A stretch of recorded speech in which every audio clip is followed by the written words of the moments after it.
made this? Songs get stuck in our head all the time. You could be brushing your teeth, sitting at your desk, or just walking down the street, and your brain can throw the most random of tunes at you and they just won't go away. My name is Bryan, and I'm the world's first brain surgeon slash therapist slash jukebox repairman. In this show I sit down and talk to a guest and offer to remove the songs they have in their head that they love, hate, or have no idea why they're there. Aiding me in this mission is a jukebox automated extraction droid that I purchased from Walthamstow Market. Say hello, Jax. Hello, love. Warning, this show contains earworms of a highly contagious nature, but if they do get you, we can help. This is Cerebral Jukebox.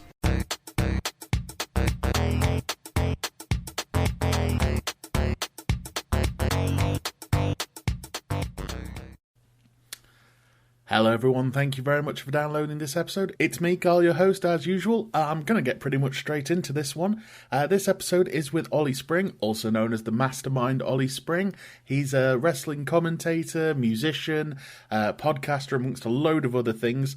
And he's one of those people that when you meet him, you just know within the first 5 minutes of, this is a really nice bloke. And he is. I met him a few years ago at a Hope Wrestling show, and we've stayed in touch ever since. So yeah. Sat down with him to record this one where he talks about a song that means a great deal to him, and I just want to say to other podcasters out there, book Olie Spring, purely because he knows what he's talking about, he knows how to say it, and when it comes time to editing, it's a piece of cake. So yeah, this is Olie Spring, enjoy the show, and I'll talk to you at the end.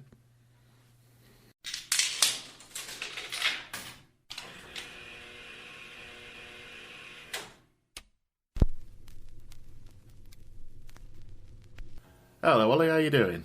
Not too bad, mate. How are you? Not too bad, not too bad. Getting by, so we're just recording all these podcasts and getting them out there. Keeping busy, man. That's the way to be. Absolutely. You keeping busy? I'm trying to, yeah. Trying to.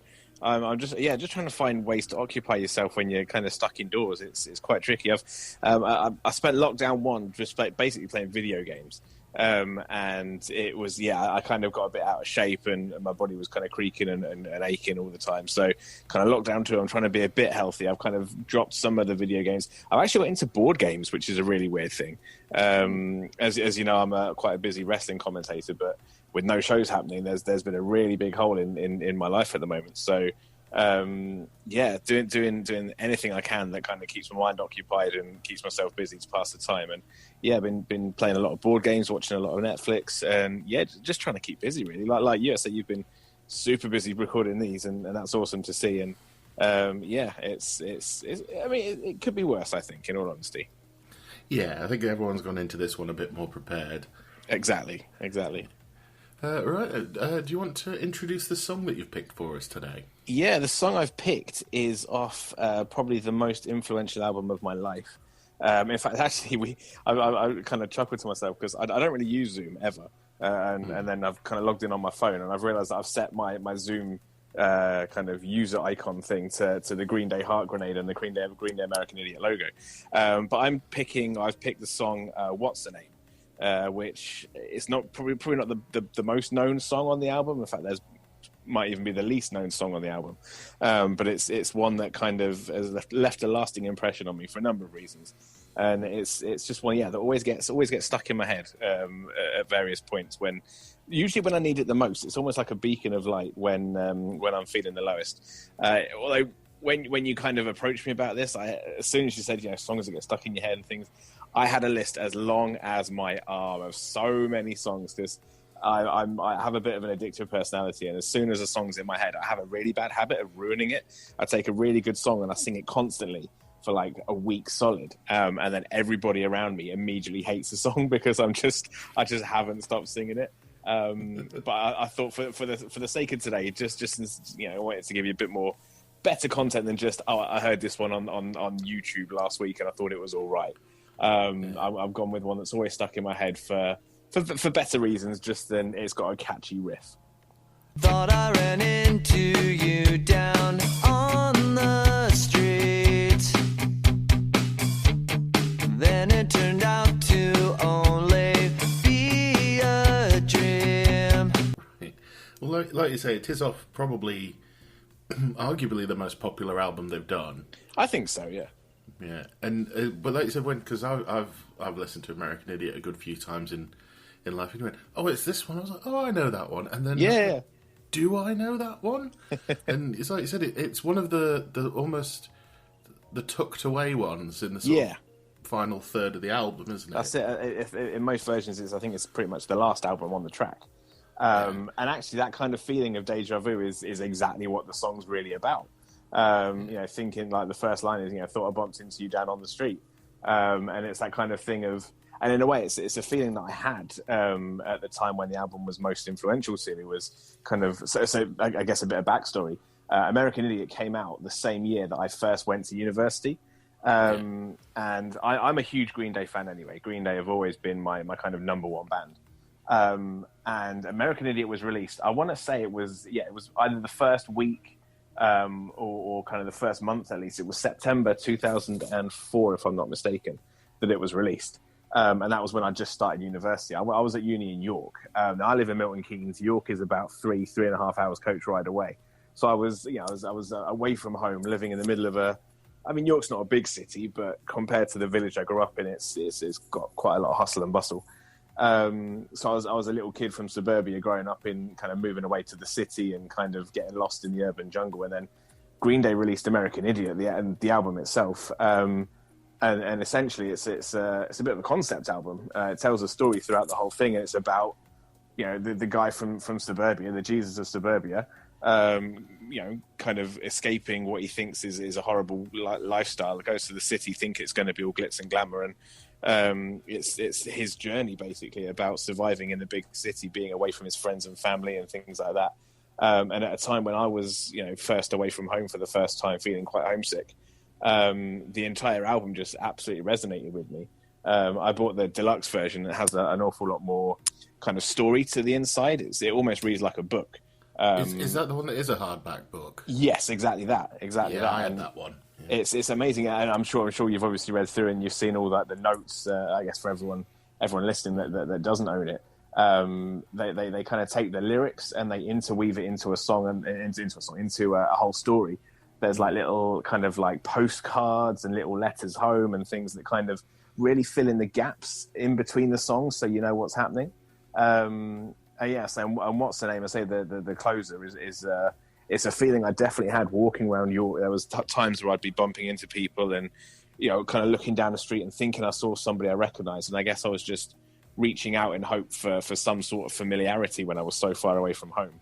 And the entire album, I don't know if I'd go as far as say it saved my life, but it definitely saved my sanity. And even now today, however many years on, if I'm kind of in a bit of a dark place, or I need some sort of motivation, or need to kind of kick my own backside into doing something, or pull myself out of a hole, that I just stick that whole album on, and straight away it kind of takes me right back to where I was and kind of gets me motivated. And I remember that I overcame everything I did when I was at uni, and those kind of homesick feelings and stuff, and managed to really carve myself out a future up there. And it's the whole album itself, and then what better way to close it off than a song as good as Whatshername? Yeah, I mean, something we talk about in the episodes with the other guests is we talk about what part of the song is the hook for you. I mean, this one it's quite a slow burner, isn't it? It is, and I do love a good slow burn song that really builds. For me, I guess the hook is like the big outro when it all comes to a big crescendo. And there's a number of awesome crescendos in the entire album. And I guess it comes just after the Homecoming song. So the one in the story where the character, the Jesus of Suburbia, has returned home and he's had his homecoming, he's reunited with everybody. And then this is that kind of like after the journey. It's almost like the post-credit scene, or the mid-credit. The credits are rolling and there's kind of a long contemplative kind of moment. And to me, it's where it crescendos right towards the end. I think the lines are something about just remember forever. It feels like forever ago, and I guess like that's that feeling of kind of looking back on memories and looking back on people and places. I've been very lucky in my life. I've spent 3 years living in York when I was at uni. Straight after uni, I went to live in Canada for a year, and that was an amazing, life-changing experience for me. And I've been very lucky to live in some very amazing places, and to kind of that feeling of, it feels like forever ago that I was there, and it does, even though essentially, and it was maybe only like a quarter or a third of my life ago. It feels like forever ago, and looking back on those, on the memories, I guess, and everything that's contained with that. It's something that song, the whole song, and especially that big crescendo at the end, really kind of encapsulates. You feel that if you had a montage of all those memories, it would be perfectly fit to the song? Absolutely. Yeah, do you feel, because they said the whole album is a concept album, with the story going all the way through? Yes. Yeah. Do you feel that with this album, do you feel the individual songs? I mean, we've got obviously American Idiot, Holiday, Boulevard of Broken Dreams. It's quite rare for concept albums all the way through to have lots of singles on, but they do seem to have done that with American Idiot. And I think, to me, that speaks to where Green Day were at the time. They would. I mean, they still are to this day. I mean, I'll be honest. The latest album they released isn't my favorite, but they just make such good songs. And they make such good music, and they always have done. And I guess it is kind of a rare thing for an album of that is so grounded in a set story to have so many standout songs. And I think I might be mistaken, but I think on the entire album, I think there might be more singles or songs that were released as singles than songs that weren't released as singles. Because there's you think American Idiot, Jesus of Suburbia, Holiday, Boulevard of Broken Dreams, Wake Me Up When September Ends. There might be another one in there as well. They've got so many big singles that came off of that whole album. And maybe it is that kind of the lightning in a bottle. They were in the right place at the right time, and it's probably why the album has been so successful, because it does have that commercial appeal. But when you kind of dig down a little bit, you kind of peel away the top few layers.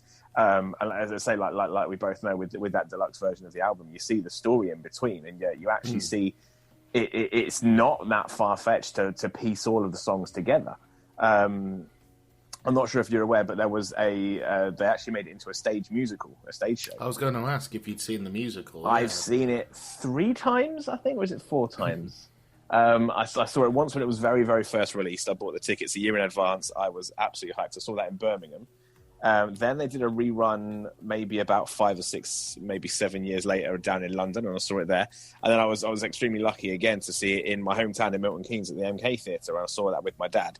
I have seen the musical 3 times now. I have cried 3 times in the musical. It's just so strange because I've obviously lived the journey, and I've obviously in my head pieced it all together myself, and kind of every time I listen to the album, I kind of experience the whole story and as it goes. But seeing it physically play out and seeing how they managed to interweave it all, they added a few extra songs as well.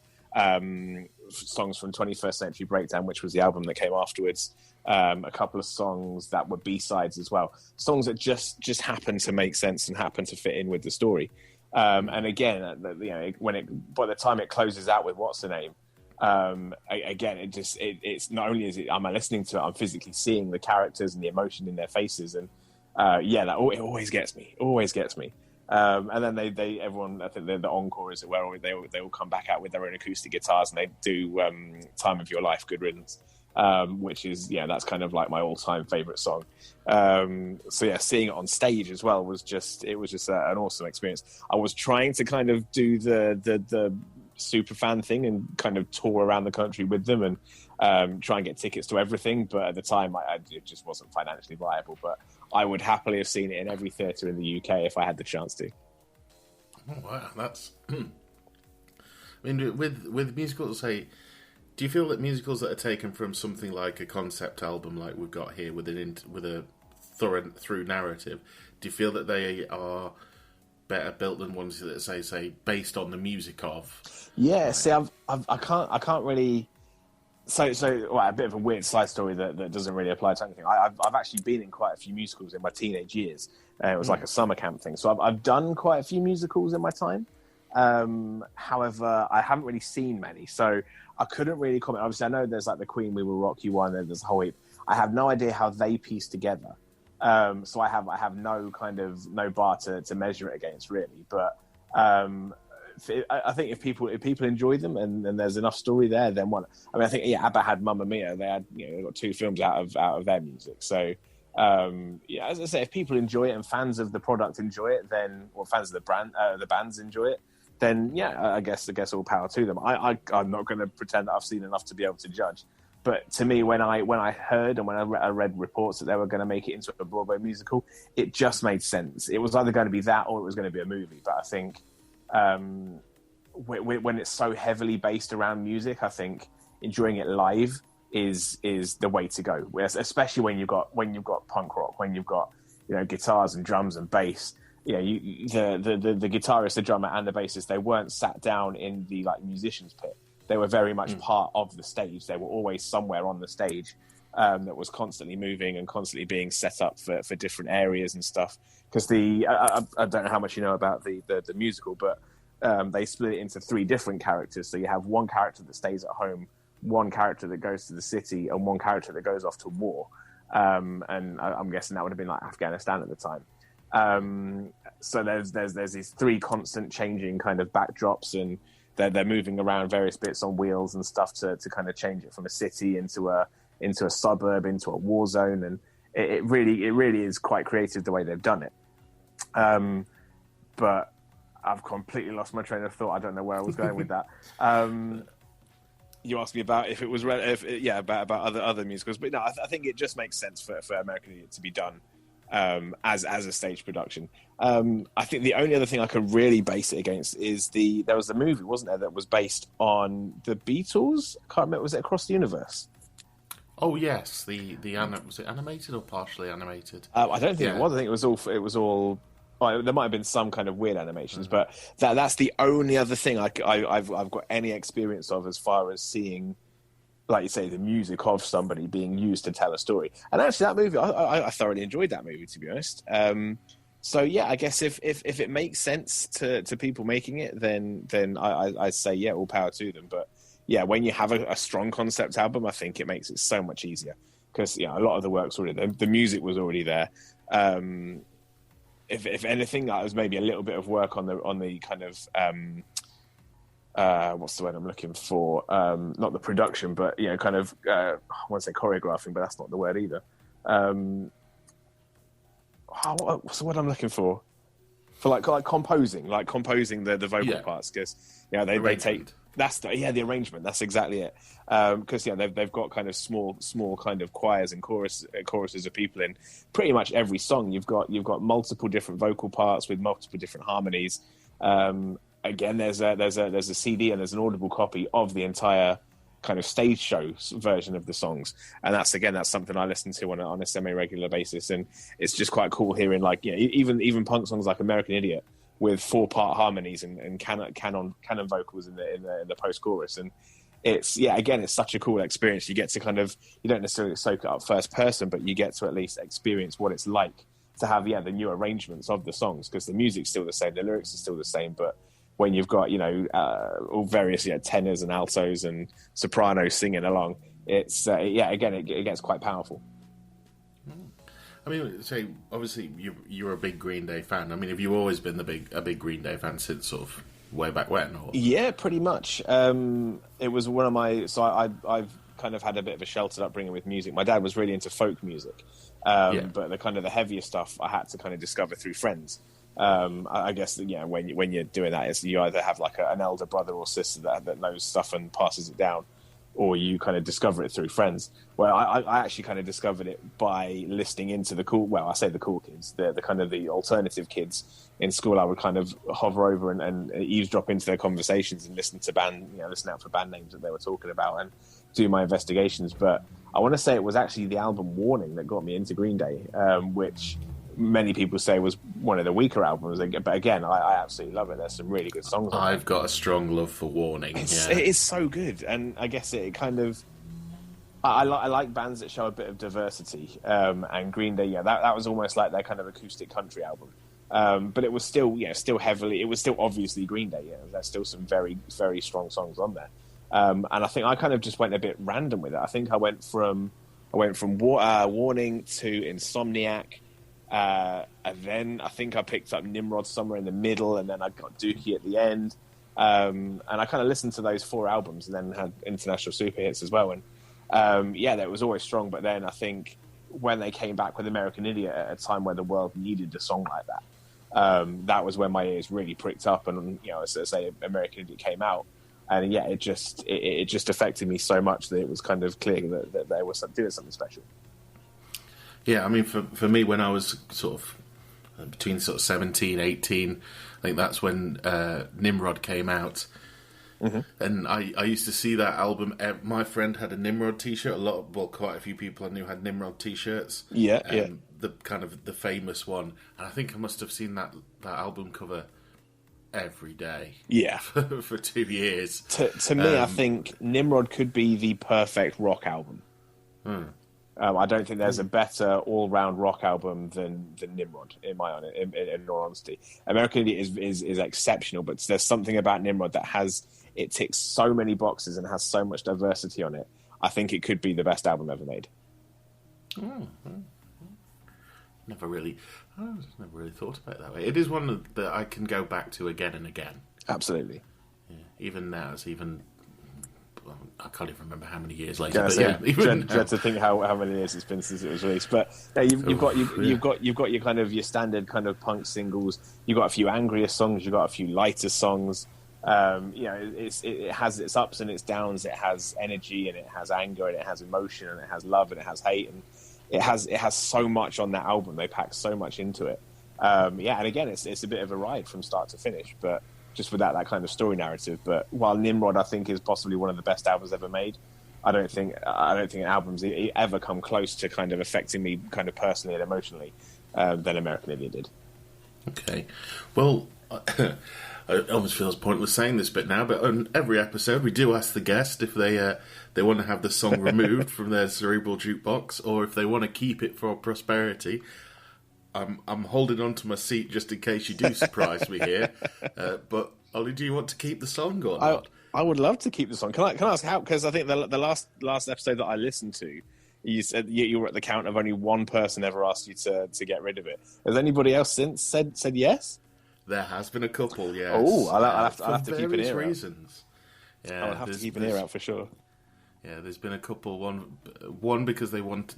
I've had one where they wanted it because they wanted to experience it all over again. Oh, that's nice, actually. Oh man, I wish I'd have said that. That's a great answer. Yeah, and so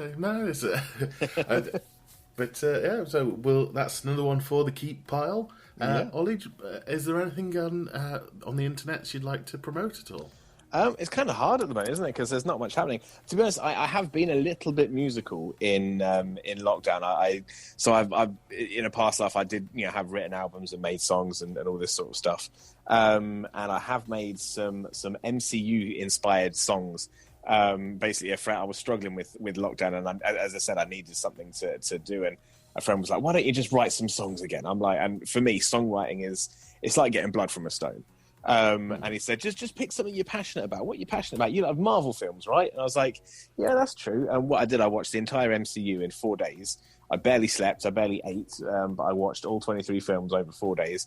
And then I basically just wrote about anything that kind of resonated with me. And in the end, I got 2 songs out of it, and I butchered a Frank Turner song and changed the lyrics to a Frank Turner song as well. So that's available. There's musically, it's YC, the letter Y, the letter C, Olie, Olie. That's on YouTube and Bandcamp, but not many people use Bandcamp. I don't think they're kind of a bit wary of it.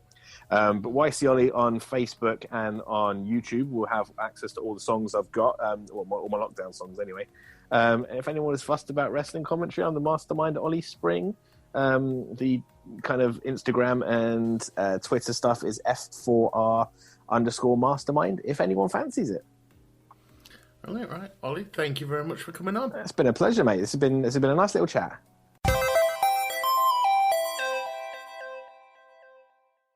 So that was Ollie. As I said, he's a very eloquent man. Do go check out all of his things, especially his music, as he said on there on YC Ollie, on the link you mentioned in the episode, because I can't remember it as I'm recording this right now. But yeah, I do apologise for the lateness of the podcast. At one point, I legitimately forgot what week The podcast was supposed to be coming out, but that's lockdown for you, I suppose. But we're back on track with the regular schedule again. The next one will be on the 28th of March, and it will be Colin Jackson Brown from We Dig Music and free with this month's issue, and also Shipwrecked and Comatose with myself. And we're going to be talking about Alarm Clock by the Rumble Strips. So the only thing left to do now is do my crap rhyming outro. So let's see. That was the mastermind, and I may have got behind, but don't you be unkind, and we'll see you next time. See you later. Thank you for downloading Cerebral Jukebox. Please don't forget to give us a like, a subscribe, or a review, be it at Spotify, Apple, Google, or wherever you get your podcasts. If you're interested in a bit more, we've got Spotify and YouTube playlists and our socials all over at Linktree, so you just need to go to linktr.ee/Cerebral Jukebox. Do stay tuned to hear about more shows on the We Made This podcast network, but until then, my name's Bryan, this has been Jax. bye! And we'll see you next time.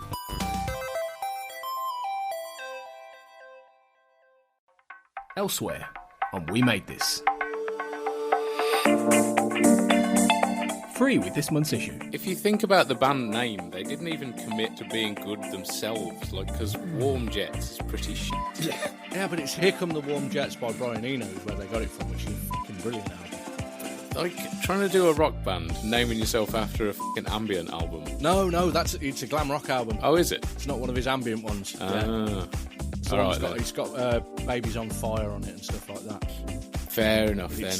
I still don't think being like, oh, we're the Warm Jets. Like, okay, cool. It's not an exciting name. That sounds like someone pissing on you in the swimming baths, isn't it? What is that Warm Jet? Wow. Oh, it's piss. Some people are into that, Ian. I know. Not in the swimming baths though, right? It's a bit invasive. It will get you banned from Atherstone Leisure Centre, absolutely.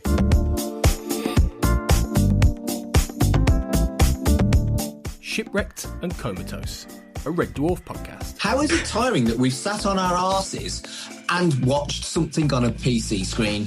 But it really fucking is, isn't it? Yeah, it was full on. It's full on. Fully enjoyable, and but full on, yes, absolutely. We haven't told people what we're reviewing yet, have we? No, we haven't, because, that's why I'm edging around what we're talking about. We're talking about the Holly Hop online Red Dwarf convention, which we both attended. And I tell you what, Kurt, I've had a bloody lovely weekend. Yeah, it's been great. I've really enjoyed it. It's, as you say, the first day was hard because they've crammed a lot in the first day. Second day, overall, because I think it's been a bit more like a Sunday, because it's a Saturday, Sunday, the recording. We Buy Records. Eric Clapton and Van Morrison have released an anti-lockdown song. How do you think about this? Where does this sit on the shitometer? I think it redefines the shitometer. Right. I think it's raising money for musicians who are affected by the lockdown and the lack of gigs, etc., which is a good thing. Yep. But then you see Van Morrison and Eric Clapton, a bad thing. So, right. Do you know what I mean? I love Van Morrison's music. I don't particularly like Eric Clapton's music. I quite like the 60s stuff. But they're a couple of whinging old men, aren't they? Old man babies complaining that they can't go and lick whoever they want. Ooh. I know. But that's what they're singing about, I think. I haven't checked that. I assume that the lyrics are about... You can take it as read that I haven't heard it. It's not likely to have a banging donk on it, is it? It's unlikely to have a banging donk. Check out all of these shows and more on the We Made This podcast network.